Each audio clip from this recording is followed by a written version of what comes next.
Hi friends, welcome back to my channel favourite days. आशा करती हूँ आप सब लोग बिल्कुल ठीक हैं, स्वस्थ हैं और तंदुरुस्त हैं। मैं भी ठीक हूँ। जिन लोगों ने भी मेरे चैनल को सब्सक्राइब किया है उन लोगों को बहुत बहुत थैंक यू। और जिन लोगों ने अभी तक सब्सक्राइब नहीं किया है प्लीज़ वो नीचे सब्सक्राइब बटन को क्लिक कर दीजिए और उसके पास वाले नोटिफिकेशन बेल को भी।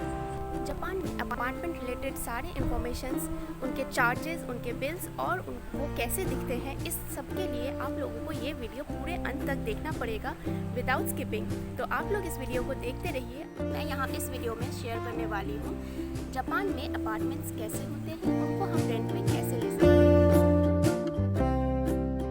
जापान में अपार्टमेंट्स 2-3 तरीके के होते हैं। एक आप लोग शेयर अपार्टमेंट ले सकते हैं और एक आप लोगों का खुद का प्राइवेट अपार्टमेंट होगा। शेयर अपार्टमेंट्स में आप लोग किसी और के साथ, वो आप लोगों का नोन भी हो सकता है, अननोन पर्सन भी हो सकता है, उनके साथ आप लोगों को वो रूम शेयर करना पड़ेगा। और जो प्राइवेट है वो एकदम बेस्ट है फॉर फैमिलीज़ और आप लोग अगर इंडिविजुअली अकेले रहना पसंद करते हैं। तो जापान के अपार्टमेंट कुछ टाइप में डिवाइड किए हुए हैं।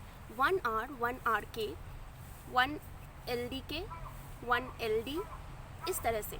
तो ये जो मैं बोल रही हूँ वो है नंबर ऑफ़ बेडरूम्स। उस अपार्टमेंट में कितने तरीके के बेडरूम्स हैं, कितने रूम्स हैं, उसके ऊपर। तो 1 मतलब 1 बेडरूम, 2 मतलब 2 बेडरूम। R है एक, जो 1R अपार्टमेंट है वो एक्चुअली सिंगल अपार्टमेंट है, एक ही रूम है जिसमें आप लोगों को अलग से टॉयलेट मिल जाएगा, बाथरूम मिल जाएगा, बाथरूम और टॉयलेट सेक्शन अलग होगा। उसमें जो किचन है वो बेडरूम के अंदर ही है, या एक छोटा सा ओवन रखने का एरिया होगा, या फिर किसी रूम्स में वो होता भी नहीं है। अब आते हैं 1RK की तरफ। 1RK में आपको एक सेपरेट किचन एरिया मिल जाएगा विथ 1 रूम, और आप लोगों को मिलेगा टॉयलेट और बाथरूम का सेक्शन अलग। उसके बाद आएंगे 1DK। 1DK जो रूम है वो है, आप लोगों को एक डाइनिंग एरिया मिल जाएगा, एक किचन एरिया मिल जाएगा, टॉयलेट और बाथरूम का सेक्शन अलग है, और 1 मतलब एक बेडरूम। 2DK लेने से आप लोगों को 2 बेडरूम मिलेगा। उसके बाद आते हैं 1LDK। LDK मतलब आप लोगों को एक living area, dining area, separate kitchen area, और आप लोगों को मिल जाएगा एक बेडरूम। 2LDK होने से 2 बेडरूम। अब नेक्स्ट आते हैं कितने तरीके के हम लोग को चार्जेस देने पड़ेंगे। आप जब एक अपार्टमेंट UR में लेने जा रहे हैं तो उसमें आप लोगों को सबसे पहले 2 मंथ्स का चार्ज देना पड़ता है। इसमें से पहला मंथ, जिस मंथ आप लोग एंट्री ले रहे हैं उस मंथ का चार्ज, और आप लोगों को नेक्स्ट मंथ का एडवांस पेमेंट करके रखना पड़ता है। तो ये 2 मंथ्स का पेमेंट आप लोगों को अपार्टमेंट में लेते वक्त करना पड़ेगा, और 1 मंथ का आप लोगों को एग्रीमेंट साइन करने के लिए लेना पड़ेगा, जो कि फुल्ली रिफंडेबल है। इसके अलावा आप लोगों को एजेंट का कोई चार्ज नहीं लगता है, ये गवर्नमेंट खुद पे करती है अगर आप लोग गवर्नमेंट वाले अपार्टमेंट्स रेंट में लेते हैं। इन चार्जेस के अलावा आप लोगों को और भी कुछ चार्जेस देने पड़ते हैं, वो आप लोगों का खुद का पर्सनल है, जैसे कि electricity bill, water bill, gas bill और इंटरनेट कनेक्शन लगता है तो उसके लिए भी। तो मेरा जो लगभग है, जो इलेक्ट्रिसिटी बिल आता है मेरा पर मंथ लगभग 4000 येन के करीब आता है। ये आप लोगों को डिपेंड करता है आप कितना खर्चा करते हैं नहीं करते हैं इसके ऊपर। जो गैस बिल है मेरा वो भी 3000 येन के करीब आता है। इंटरनेट कनेक्शन यहाँ पे प्रीपेड होता है, मैंने वो 3000 वाला लिया हुआ है सब्सक्रिप्शन, तो मुझे हर महीने 3000 पे करना पड़ता है इंटरनेट बिल के लिए। और यहाँ पे वाटर बिल भी आता है, तो वो भी लगभग 2500 येन के करीब हर महीने आता है। हमने जो अपार्टमेंट लिया हुआ है वो है 1DK, तो उसका रेंट हम लोगों को पड़ता है 1,15,000 येन। इससे कम का भी मिल जाएगा आप लोगों को 1DK में, पर वो आप लोगों को और भी दूर में पड़ेगा। हम लोगों का जो है वो जो कंपाउंड एरिया है वहीं पे हम लोगों को सुपरमार्केट भी है, तो हम लोग आराम से वहाँ से कुछ भी ख़रीद सकते हैं, कोई प्रॉब्लम नहीं होता है। और हम लोगों का जो स्टेशन है उसके भी बहुत पास है, तो इस वजह से रेंट थोड़ा हाई है। अगर आप लोग स्टेशन से जितना दूर लेंगे तो आप लोगों का रेंट भी उतना ही कम पड़ेगा। तो चलिए मैं अपना अपार्टमेंट थोड़ा आप लोगों को दिखा देती हूँ। अगर आप लोगों के पास दूसरे कोई सवाल है जापान के अपार्टमेंट रिलेटेड तो आप लोग कमेंट सेक्शन में ज़रूर मेंशन कीजिए, मैं उन सारे क्वेश्चंस का आंसर देने की पूरी कोशिश करूँगी।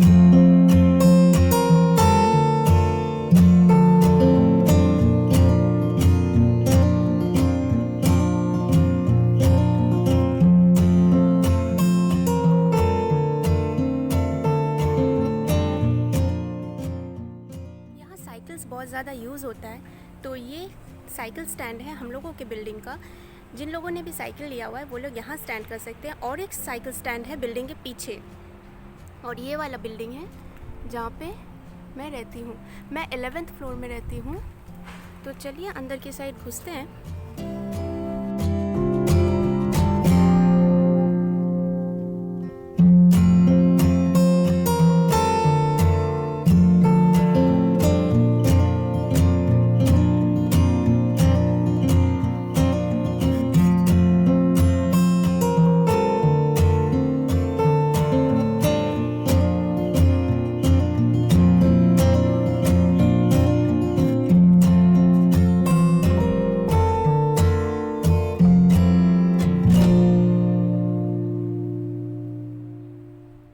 ये वाला हम लोग का घर है और ये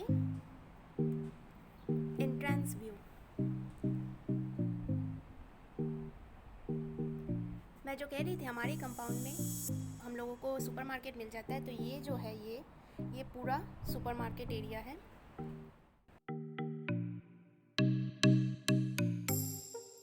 हाँ, तो अंदर घुसते ही ये एरिया, ये जापानीज़ घर के हर घर में ही होता है। होटल बोलिए या फिर घर बोलिए, ये जो अलग से एरिया है ये स्पेशली जूते रखने के लिए है।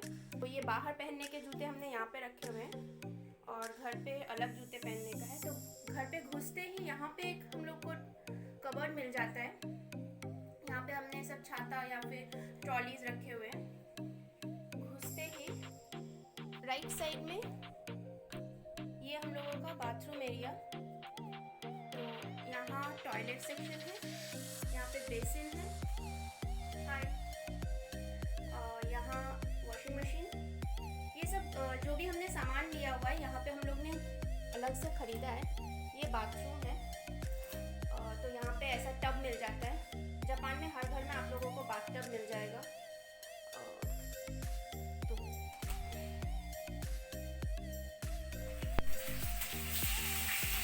ये किचन एरिया जहाँ अभी हम लोगों का लंच बन रहा है। ये विदेश बाबू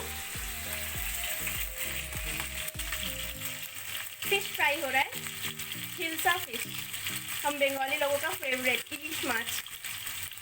तो ये हम लोगों ने ऑनलाइन में ऑर्डर किया है, कल आया था। आज इसका काटने के बाद इसको हम लोग अभी फ्राई कर रहे हैं। मैं नहीं कर रही हूँ, मेरे पति देव कर रहे हैं। ताका हो एक हाय। ओ, दो और भी हो चुका है, फ्राई हो चुका है। अब इसको हम लोग मस्टर्ड पेस्ट में बनाने वाले हैं, मस्टर्ड और पॉपी सीड के पेस्ट में। ये बहुत ही अच्छा रेसिपी है, नेक्स्ट कभी मैं इसका रेसिपी दूंगी अपने चैनल में। तो ये रहा हम लोग का किचन साइड, ये पूरा किचन है। तो यहाँ पे ऐसे पार्टीशन किया हुआ है। हम लोग का 1 DK रूम है और यहाँ किचन से निकलते ही डाइनिंग, यहाँ पे हमने डाइनिंग टेबल रखा हुआ है। और अगर मैं कैमरे को थोड़ा इस साइड घुमाऊँ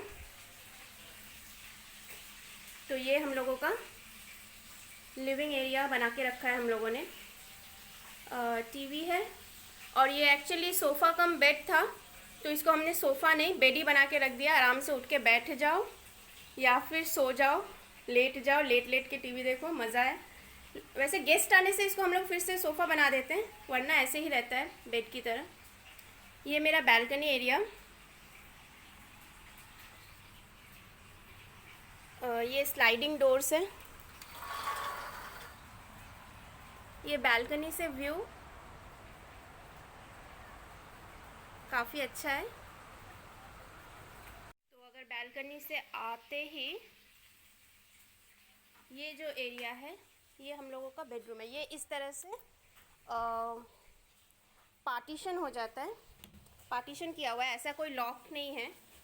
तो इस पार्टीशन को अगर हमने खोल दिया तो ये बेडरूम, हमने बेड नहीं लिया हुआ है, एक मोटा सा जो मैट्रेस है उसी पे हम लोग नीचे सोते हैं।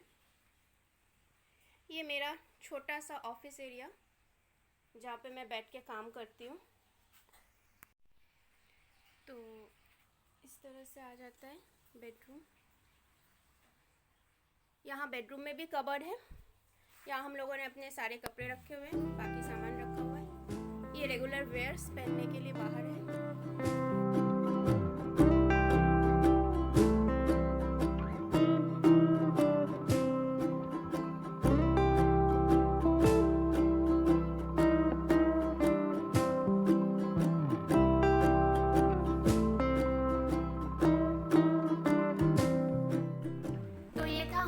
छोटा सा अपार्टमेंट। आप लोगों को अगर कोई भी अपार्टमेंट रिलेटेड क्वेश्चंस होगा तो आप लोग ज़रूर कमेंट सेक्शन पे मेंशन ज़रूर कीजिए। और मैं आप लोगों को सजेस्ट करूँगी कि आप लोग ऐसे एजेंट से कांटेक्ट कीजिए जो जापानीज़ और इंग्लिश दोनों में बहुत अच्छे से बात कर सकता है, क्योंकि यहाँ पे हर चीज़ जापानीज़ में आप लोगों को मिलेगा। जो भी कॉन्ट्रैक्ट पेपर्स है, जो भी है, वो सब जापानीज़ लैंग्वेज में लिखा रहेगा। तो हम नॉर्मल लोगों के लिए बहुत मुश्किल हो जाता है उन कॉन्ट्रैक्ट्स को पढ़ के समझना। तो हम लोगों ने जिससे किया था वो इंडियन था, तो उसने तो हम लोगों को बहुत अच्छे से हिंदी में सब कुछ समझा दिया था, तो हम लोग को कुछ प्रॉब्लम नहीं हुआ था। तो आप लोग भी ऐसे ही किसी पर्सन से कांटेक्ट लीजिए जो हिंदी और जापानीज़ दोनों जाने, आप लोगों के लिए इजी होगा। तो आज के लिए इतना ही, फिर मिलते हैं नेक्स्ट वीडियो में। तब तक आप लोग अपना बहुत बहुत ख्याल रखिए, स्वस्थ रहिए, तंदुरुस्त रहिए। Bye bye.